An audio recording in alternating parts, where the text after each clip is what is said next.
미디안의 광야에 갔던 모세, 하나님의 산 호렙에 올랐다. 이렇게 1절에 기록하고 있습니다. 모두 이 하나님의 산, 그 호렙산은 매번 다녔던 산이었을 것입니다. 그런데 그 산에 갔을 때 갑자기 떨기나무가 불이 붙은 것을 보았습니다. 평상시 보지 못하였던 광경이었기 때문에 상당히 당황했을 것이고 또 한편으로는 신비했을 것으로 보여집니다. 그래서 떨기나무 가까이에 갔습니다. 모세가 돌이켜서 떨기나무를 보았을 때 하나님이 그를 보셨다. 4절에 이렇게 말씀하고 있습니다. 그러니까 평상시 늘 다니던 곳이거든요. 그런데 그럼에도 불구하고 오늘 본문에 보니까 거기서 특이한 점이 발견되어졌습니다. 자세히 보았을 때 떨기나무에서 불이 붙었던 것을 보게 됩니다. 근데 놀라운 것은 가까이 갔는데 거기서 음성이 들렸습니다. 모세야, 모세야. 왜 이것을 여호와께서 부르셨다. 하나님이 부르셨다. 이렇게 말씀하고 있습니다. 그러니까 평상시 늘 다니던 곳이었는데 거기서 하나님이 말씀하셨다라고 하는 겁니다. 그래서 그가 다녔던 그 길에서 하나님이 특별하게 부르셨다라고 하는 것을 말씀해 주고 있습니다. 그래서 그는 대답하죠. 내가 여기 있나이다. 그러니까 하나님이 부르셨을 때 모세는 준비를 하게 되었다라고 볼 수 있습니다. 근데 이 시간이 성경에 나와 있지 않지만 우리가 알고 있듯이 40년이라고 하는 엄청난 세월이 지났습니다.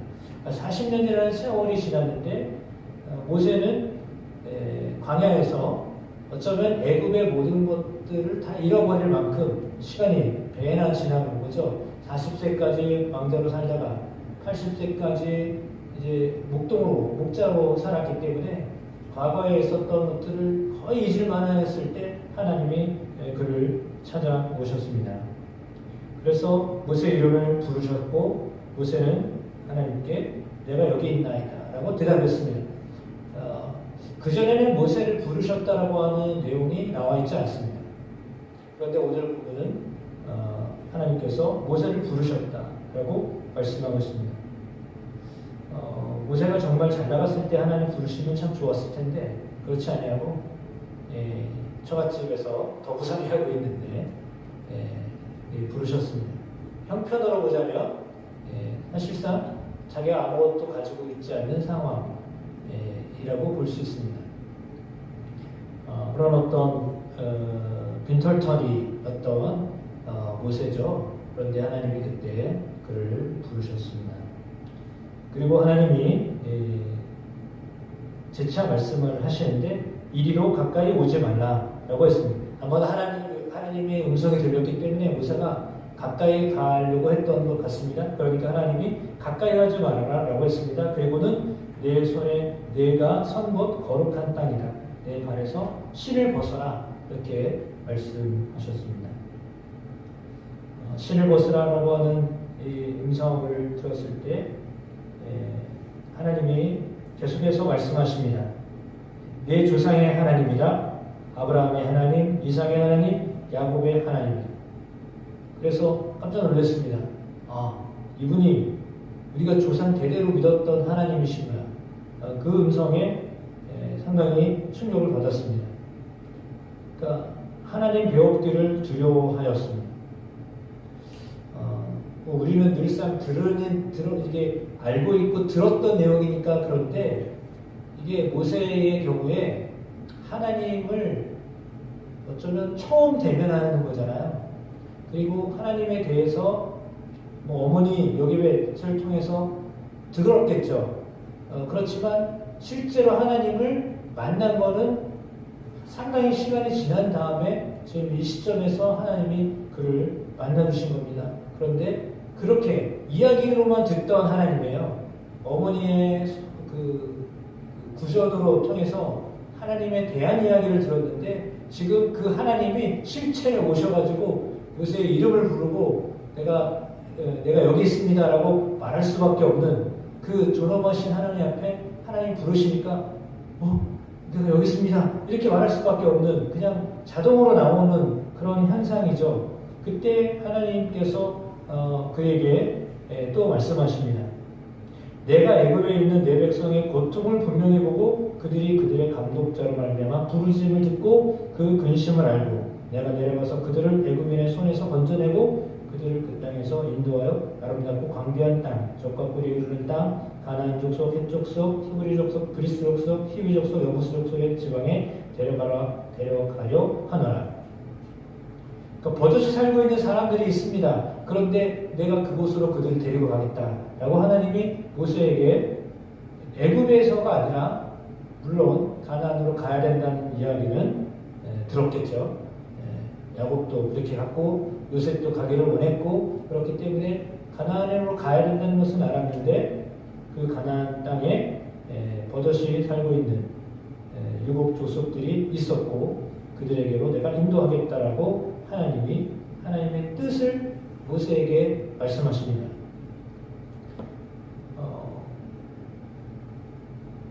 아마도 모세의 생각에서는 어쩌면 애굽에서의 어떤 삶에서 변화를 좀 꿈꾸었을지도 모릅니다.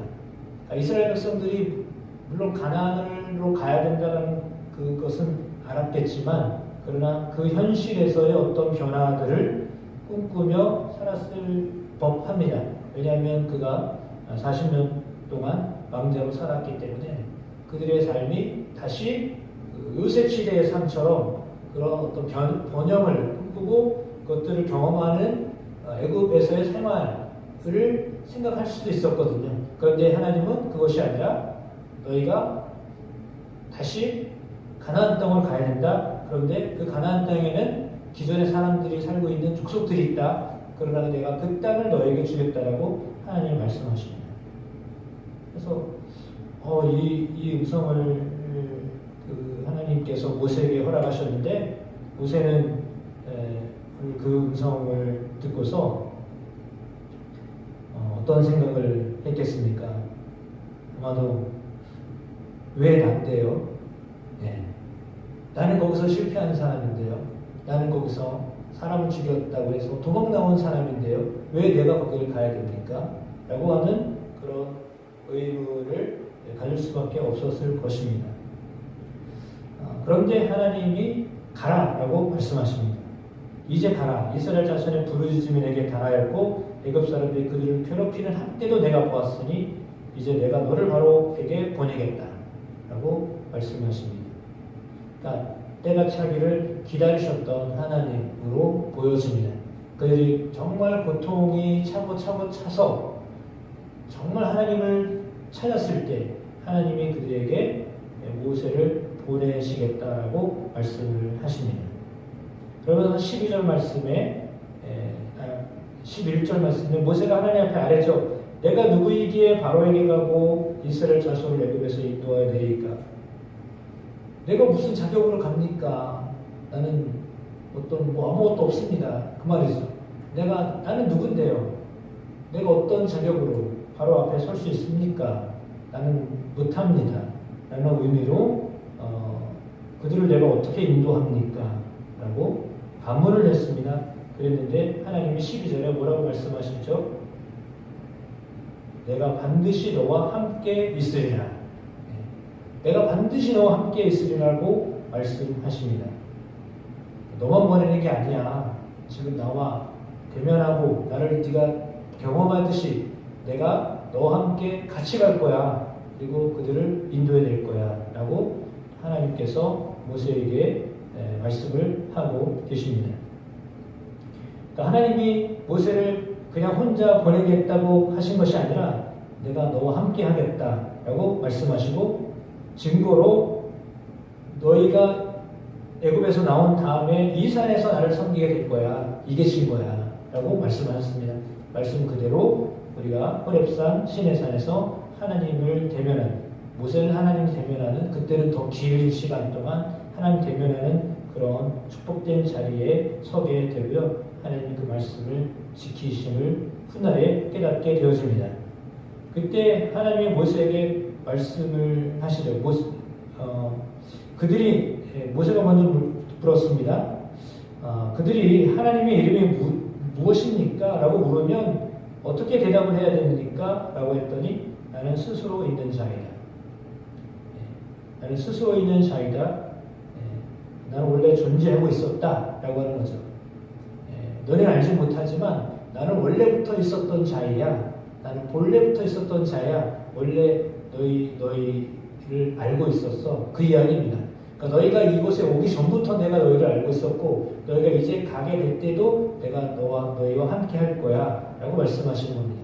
그러니까 이스라엘 백성들이 애굽에 가기 전에도 그리고 애굽에서 이제 탈출하게 될 때에도 그 전에도 내가 있었고 앞으로도 있을 것이고 늘 저들과 함께 할 거야. 라고 하나님이 모세에게 하나님의 이름을 말씀하십니다. 그러니까 이 말씀은 스스로 있다. 나는 나야. 라고 말씀하시는 것은 나는 계속 나야. 나는 계속 나야. 나에 대해서 궁금하다고 하지만 나는 나다. 나는 계속 있을 것이다. 나는 영원히 있을 것이다. 영원히 너희와 함께 할 것이다. 라고 말씀하십니다. 그것이 하나님이 이스라엘 백성들, 모세에게 하고 싶었던 말씀이죠. 너 40년 동안 왕자로 있었지. 그리고 40년 목동으로 있었지. 그때도 내가 너와 함께 있었고 그랬단 말이야. 내가 지금도 너와 함께 하고 있어. 그리고 네가 애굽에 가더라도 내가 너와 함께 할 거야. 그러니 나는 너와 계속 함께하는 자다. 그 말씀을 하시는 겁니다. 스스로 있는 자이다. 나는 계속 있는 자이다. 나는 영원한 자이다. 이 말씀은 뭐냐면 너희가 어디에 있든지 내가 너희와 함께한다. 이 말입니다. 그래서 하나님이 모세와 늘 함께 하겠다라고 말씀을 하시죠. 왜냐하면 모세를 통해서 이스라엘 백성들의 고통을 줄이셔야 하기 때문이었습니다. 그러니까 저들의 고민, 저들의 고통, 저들의 근심, 저들의 부르짖음을 하나님이 들으셨고 보셨기 때문이다라고 말씀하십니다. 그러니까 고난당하고 있는 당시의 백성들을 모른 척하고 계셨던 하나님이 아니라 계속 듣고 계셨고 보고 계셨다라고 말씀하시고 이제 그 때가 차가지고 그들을 이제 애굽에서 데리고 나와야 되겠다라고 말씀하시는데 왜 그렇게 하셨느냐? 그 전에 어떤 타이밍이 되더라도 하나님이 이스라엘 백성들을 데리고 나올 수도 있어요. 하나님이 그렇게 능력이 많으신 분이기 때문에 아무 때나라도 데리고 나오실 수 있거든요. 근데 그게 아니라 이스라엘 백성들이 가장 처참했을 때 정말 아무 힘을 쓸 수 없고 이것이 하나님이 우리에게 행하신 일이구나 라고 하는 것들을 고백할 수밖에 없는 상황 10가지 재앙을 내리시면서 이 재앙 속에 정말 하나님이 우리를 인도하셨구나 라고 하는 바로가 그렇게 완강하게 우리를 괴롭히고 근심하게 하고 힘들게 했지만 이것을 이기게 하시는 분은 하나님이시구나 라고 하는 것을 알게 하려고 하나님이 그들에게 그런 고통도 근심도 부르짖음도 그냥 허용하셨던 겁니다. 그러니까 어떻게 보면 하나님이 우리가 좀 덜 아프고 덜 힘들고 좀 덜 고통스러울 때 하나님이 우리를 자꾸 이렇게 이끌어 가시면 좋은데 그렇지 아니하고 그냥 정말 힘들고 어려울 때 하나님 되심을 알게 하시려고 하는 그런 하나님의 모습들이 있어요. 그게 왜냐하면 확실하게 확실하게 대하여 하나님이 이스라엘 백성들에게 이렇게 딱 경험하게 하시려고 그런 겁니다. 왜냐하면 이렇게 확실한 증거로 보여주시려고 경험하게 하시려고 하시는 것으로 그렇게 느껴집니다.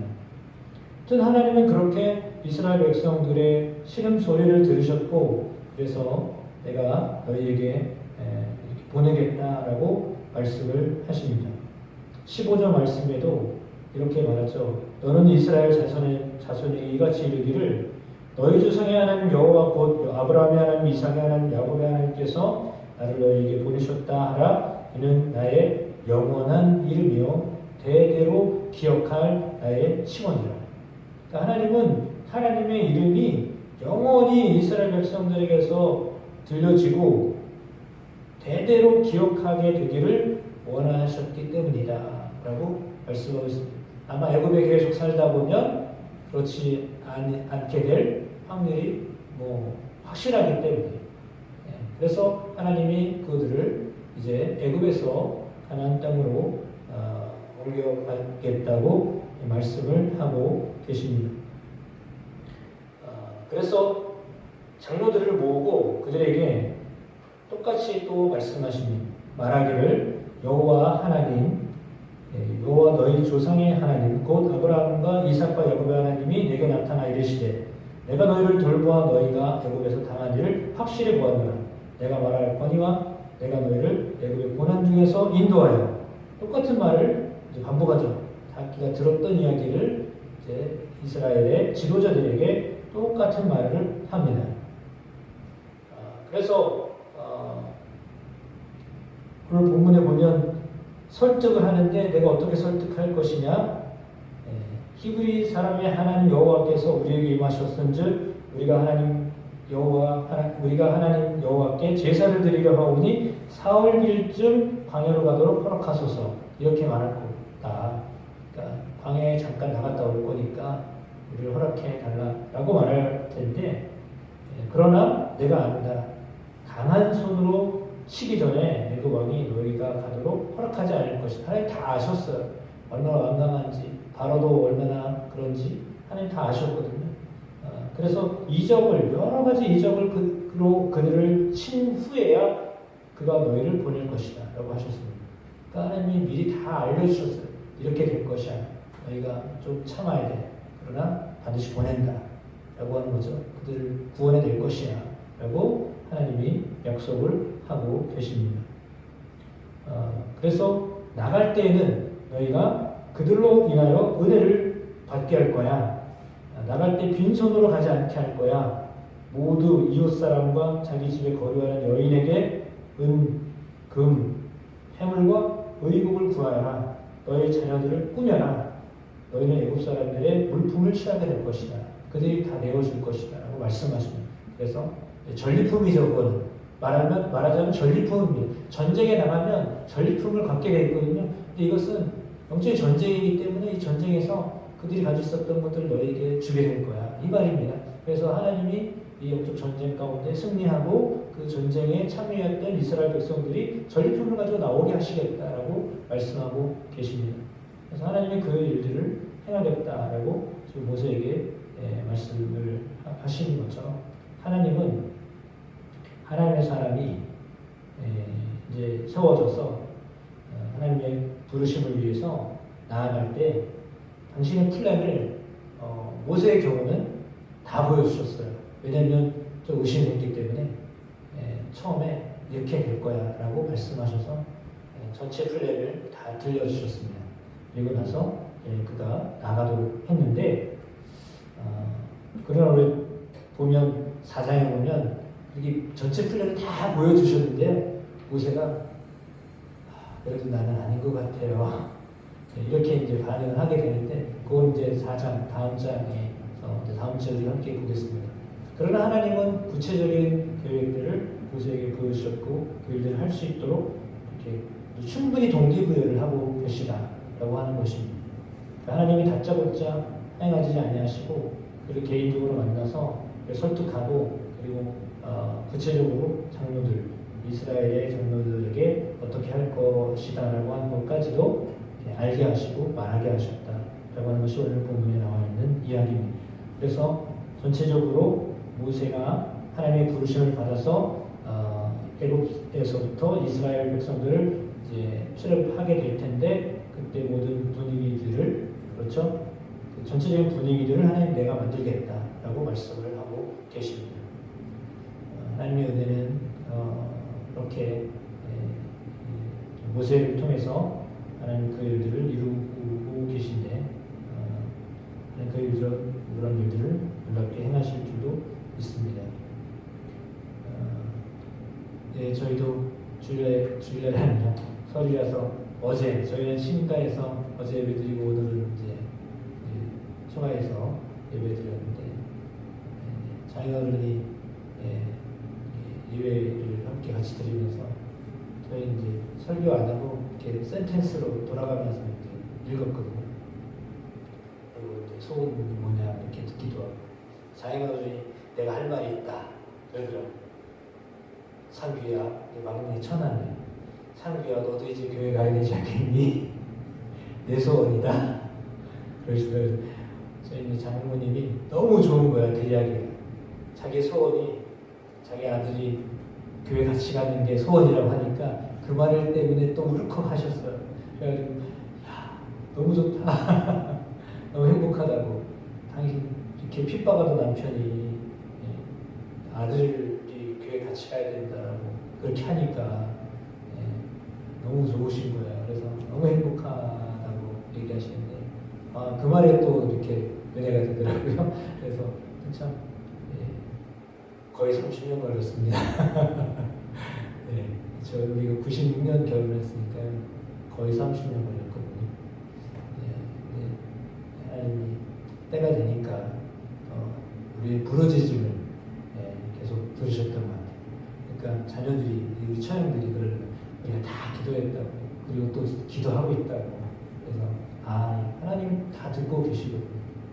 애굽에서 있었던 그들의 어려움을 하나님 다 들으셨던 거죠. 우리의 부르짖음을 하나님 다 듣고 계십니다. 그러니까 때가 되면 하나님이 역사하십니다. 저희 처가를 이렇게 변화시켜줬던 하나님. 물론 저희 체감, 저의 그 어머니의 그 친가 쪽도 역시 마찬가지예요. 저희 교회 오셨던 그 큰이모님도 그렇고, 그 지구촌 선교회, 은혜 선교회라고 해서 이제 후원하셨던 그분들, 그 이모님도 그렇고, 그분 다 불교 신자였어요. 상당히 불교 신자였어요. 엄청 불교 신자였어요. 근데 이렇게 자녀들 문제로 인해서 꿀거라지고 하나님께로 오고 그랬거든요. 그래서 그걸 한 20년 넘었지만, 그런 은혜들이 있어요. 그래서 그게 다 기도가 쌓여서 이렇게 된 거잖아요. 그렇다고 저는 믿거든요. 또 역시 마찬가지로 기도가 쌓여서요. 그 때가 되면요 하나님이 다 부르십니다. 그래서 그것이 우리에게 있어서는 오늘 애굽에 있었던 이스라엘 백성들을 구원해 주시고자 하는 하나님의 계획하심과 동일하게 우리의 삶 가운데 있는 가족들, 또 친가들, 이웃들, 그들을 향한 하나님의 음성, 하나님을 향한 그런 탄식들을 우리의 탄식을 하나님 듣고 계십니다. 그래서 그 일을 이루십니다. 그것들로 인하여서 조금만 참으시면 하나님의 은혜가 실제로 우리 가운데 임하게 됨을 누리며 또 하나님께 영광을 돌리게 하여 주실 줄로 믿습니다. 모세를 통해 하나님 그 일을 이루셨다면 하나님 지금 저와 여러분 통해서 그 일을 이루고 계신 겁니다. 그래서 모세가 사실은 모세의 능력이 아니죠. 그건 우리의 능력이 아니잖아요. 사람을 구원하는 것이 어떻게 사람이 할 수 있는지 아니거든요. 우리가 기도를 하는 거지 우리가 구원할 수 있는 능력이 없어요. 구원은 하나님의 몫이에요. 그런 하나님의 구원하시도록 끊임없이 부르짖어 기도하고 포기하지 않고 기도하니까 하나님은 그 기도를 들으시는 겁니다. 그래서 아브라함의 기도를 들으셔서 조카 롯을 구원하셨던 하나님이 우리가 기도할 때 하나님은 그 영혼들을 반드시 건져주시고, 특별히 본인들이 힘들고 어려울 때 하나님 찾도록, 하나님 부르도록 이렇게 역사하시는 하나님의 신들로 믿고 그 하나님을 기대함으로 나아가는 저와 여러분이 되어주시기를 주님의 이름으로 축복합니다.